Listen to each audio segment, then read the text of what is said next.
Rasulullah dan para sahabat menghadapi banyak sekali peperangan melawan kaum kafir. Mereka terluka, bahkan tak sedikit yang meregang nyawa. Ummu Sulaim selalu sigap jika hal itu terjadi. Ia turut serta dalam sederet peperangan di masa Rasulullah dan menjadi suster atau perawat yang sangat terampil lagi berani mengobati para mujahid di medan perang. Ummu Sulaim merupakan nama kunyahnya. Ia lahir dengan nama Rumaisyah binti Milhan, seorang wanita Ansor dari Bani An-Najjar. Kiprahnya sebagai perawat para mujahid tercatat dengan tinta emas dalam sirah Nabawiyah. Diriwayatkan Muslim, Ummu Sulaim pernah berkata, "Dahulu saya ikut berperang bersama Rasulullah sebanyak 7 kali. Saya berada di barisan belakang pasukan, bertugas memasak dan mengobati, serta merawat orang-orang yang sakit." 7 kali Rumaisyah Ummu Sulaim mengabadikan dirinya untuk umat. Ia tak pernah mengeluh dan justru selalu bersemangat acap kali undangan perang disebar. Ia pun pergi ke medan perang bersama sang suami yang ia nikahi dengan mahar Islam, Abu Talhah, dan putranya yang merupakan salah satu sahabat utama Rasulullah, Anas bin Malik. Keberanian dan semangat Ummu Sulaim untuk turut serta ke medan perang tak bisa dipandang sebelah mata. Ia bahkan pernah sekali waktu menjadi perawat para mujahid meski tengah mengandung. Ia tentu merasakan kesusahan dan keletihan saat hamil, namun hal itu tak menyurutkan semangatnya untuk selalu berada di belakang barisan pasukan muslimin. Keberanian Ummu Sulaim itu terjadi saat perang Hunain. Ia tengah mengandung janin bakal anak yang akan menggantikan kehilangannya. Sebelumnya Ummu Sulaim sempat kehilangan seorang anak yang dikenal dengan nama Abu Umair.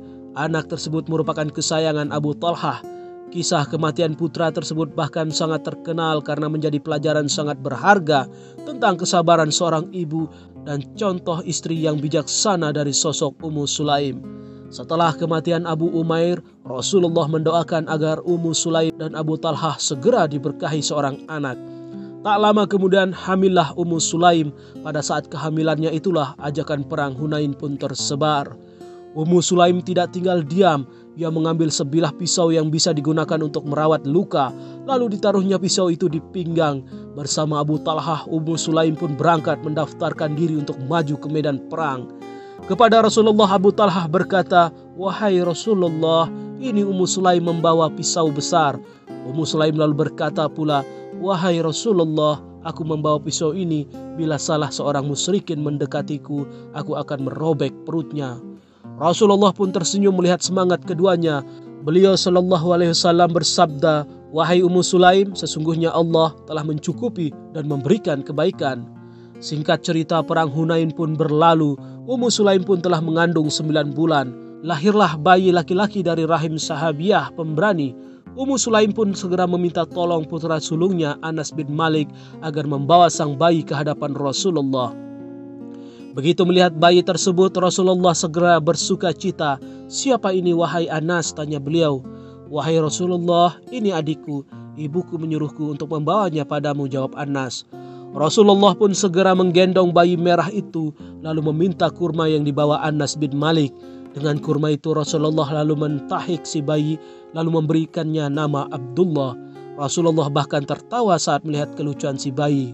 Kelak bayi Ummu Sulaim yang penuh keberkahan itu memiliki banyak putra dan semua putranya menjadi ulama yang faqih dalam agama.